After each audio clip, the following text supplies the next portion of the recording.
You've been trying to lose weight, you've been trying to make more money, save more money, fix your relationships, or get into a relationship that doesn't fall apart, change a behavior, end a habit, and you've tried to do this for years. You have been delivered, you have spoken to therapists, you've read the books, gone for the courses, worked with coaches, meditated, visualized, tried to hypnotize yourself. Nothing is working. Well, if that's the case and you're an adult, it probably comes down to what we call a faulty core belief in most cases. What's a faulty core belief?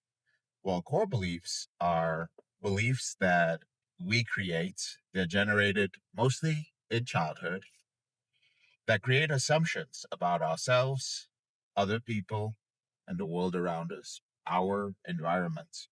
Faulty core beliefs often end up becoming your identity, and they are very, very dangerous things. And it's going to make some sense when I start talking about it. So today I am going to show you how to change your faulty core belief.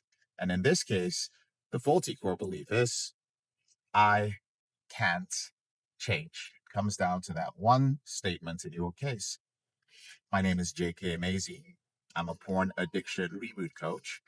And what I do is I help individuals with compulsive behaviors change those behaviors. And I'm pretty good at what I do. So if you have a faulty core belief of I can't change, it comes down to three things. I call them the three C's, which are competence, commitment, and comparison. These are the three places where they come from in your childhood. We'll start with competence. Competence is when you are judged in childhood for your ability to do something the right way. So, for instance, I'll use myself as an example. I struggled with math for various reasons. However, my parents, who were relatively good at math, were unusually harsh on me, in my opinion, on my math ability because they assumed that I should be good at math because, well, they were good at math. So they were not willing to accept the reality that one of their children could suck at math. It just didn't make sense. And that may have happened to you. It may have happened to you with any quality that you have that a parent expected of you, but you didn't have because you were different, you were rebellious, you were not, neurotypical, right? And so a statement was dropped. Like, why won't you get this? Why are you struggling with this? Are you stupid? Are you slow? So there are many other examples in my life. You might have some in your life. Think about it. That's competence. Comparison would be when, let's take that same situation with math. And the parent asks, well, why can't you be like your sister? Right? Why can't you be like the neighbors? Why can't you be like that person's child? Why can't you be like XYZ? Right?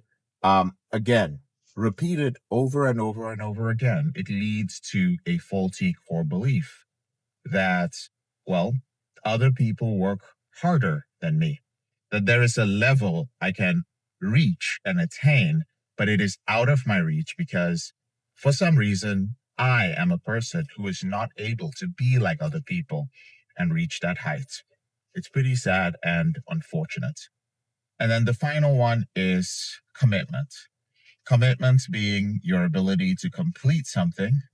And this time it is implied that when you say you're going to do something, you are at the whim of your emotional state. And so your emotional state changes and you don't complete that thing. So you hear variations of don't even give that to her to do. She's just gonna waste it. She's gonna waste the opportunity. She doesn't follow through. We're not gonna get that for you, right? Are you sure should we get it for you? Should we get it for you? Are you gonna use it or are you just gonna throw it away? Are you gonna waste it? Are you gonna lose interest? Different variations of that. Sometimes these things are nonverbal. Sometimes they are in the tuts or the like, they're just going to waste it. They're going to waste this opportunity. There's no use. I'm telling you, don't give it to that child. This person doesn't follow through, and so on. Now, I do have something to say about commitment. When this faulty core belief begins in your childhood, if you are dealing with any version of this, because this also shows up in your relationships and your inability to feel safe in a relationship and commit, it is not your fault.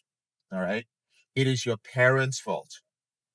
Your parent or guardian was the person that was supposed to demonstrate commitments to you.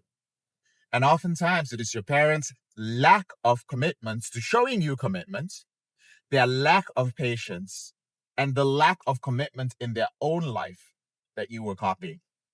And then they put pressure on you, right? Saying that you were unable to commit.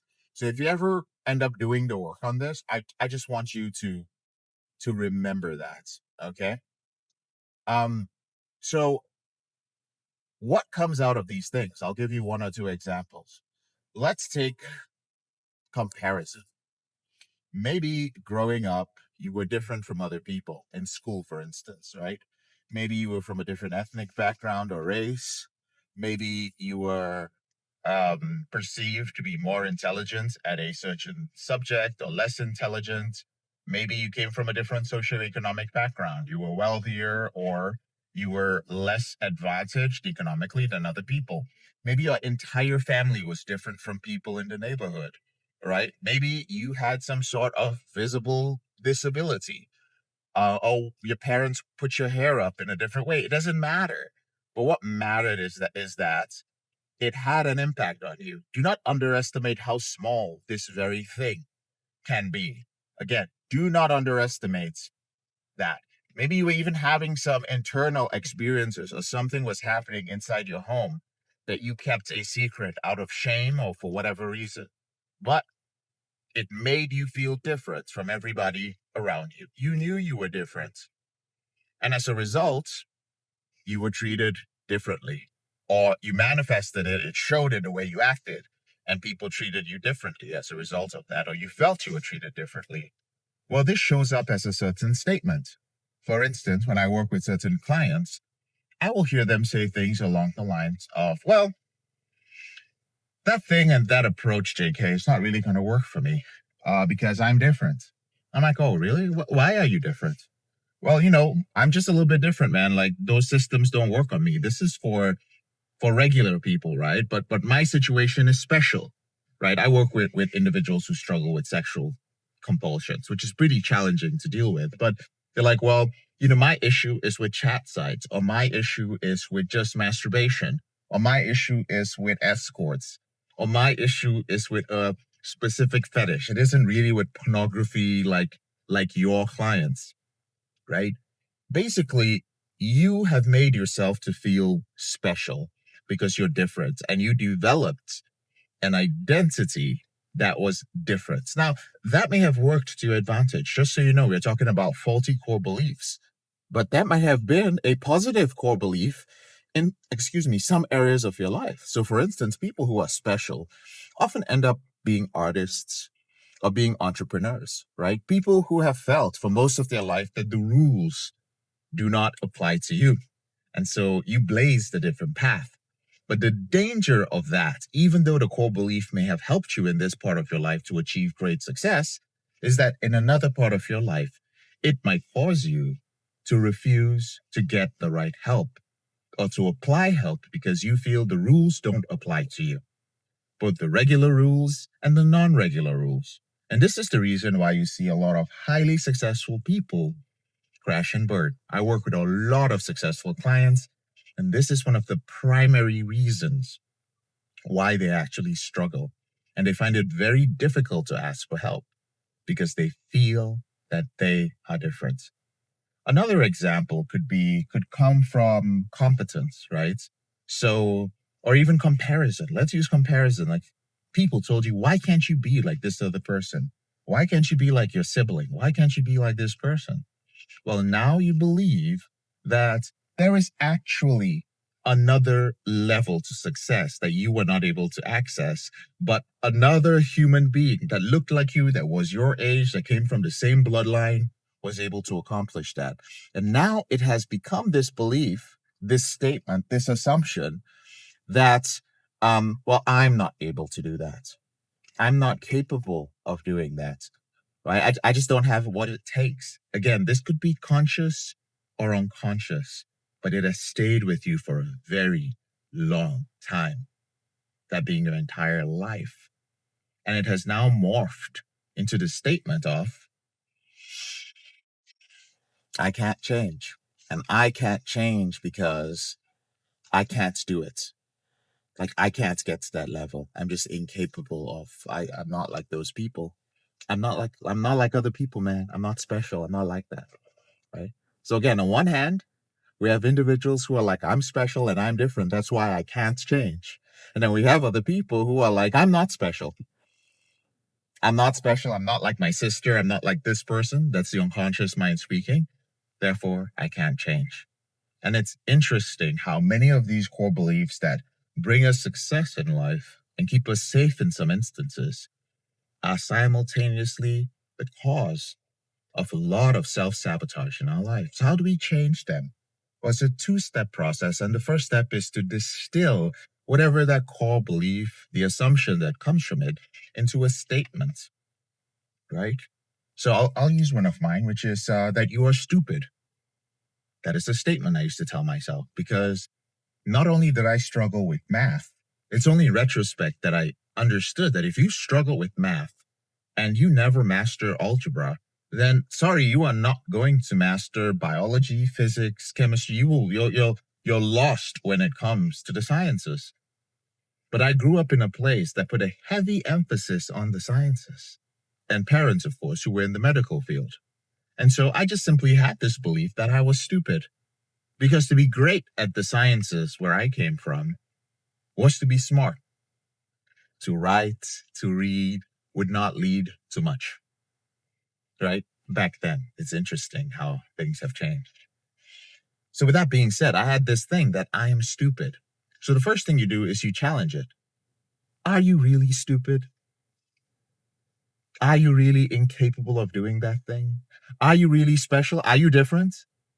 Like, where did that come from? Why would have people have implied that you were stupid, or implied that you couldn't complete things, or implied that you were less than somebody else? Think about it. For the first time in your life, think about it rationally. And you'll come to realize that, oh, these people didn't know any better. My sister or my brother or whoever, my sibling's life right now as an adult is actually a mess, right? They are no better than I am, or they're worse off, or whatever the case may be. You now see them for who they are. Remember, you are still living by this script from decades ago, when in reality, there's now proof that that was not true. And I'm encouraging you to take a close look at that. Look at it. Why would they have said that? So I came to realize, oh, I wasn't stupid. The reason they said that was because they were frustrated at my inability to grasp that thing. But nothing was wrong with me, and I wasn't broken. I was fine. I had all my senses. The next thing you do is you find the opposite of the statement that comes up. In this case, there's I'm stupid or I am dumb. And then another one could be I'm intelligent, I am smart, I am brilliant. Now, when you say that, there will be some resistance, whatever your version of it is. I complete things, right? I am loving. I am worthy of love. I am not an immoral person. I am a moral, good person. I'm a loving person deserving of a relationship, right? I'm a person who has the capacity to save money, right? I am money-minded. I live in abundance. I'm capable of creating wealth. Not that manifestation bullshit that people bring up all the time without teaching you how this stuff actually works. Change it to something positive. There will be resistance towards it, and that is okay. But now you must find proof of it throughout your lifetime, no matter how small it is. Was there somebody that showed you love even when you felt unworthy of it? Perhaps you sabotaged a relationship because deep down you felt you were unworthy of love. But yet there is proof that this person actually loved you. There were moments in my life where I had accomplished certain things, and when I look back, I was like, wow, those things may not have had anything to do with math. I still struggle with it. but it definitely is not stupid.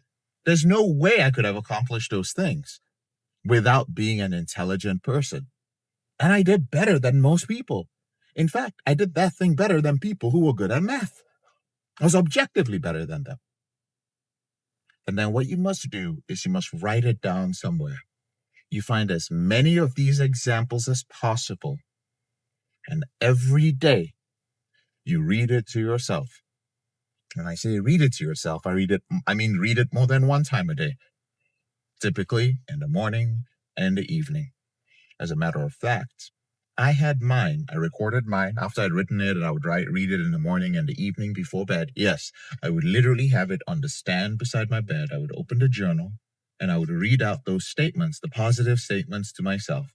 They may sound silly, but I wrote them out, right? I wrote out how I felt, who I was.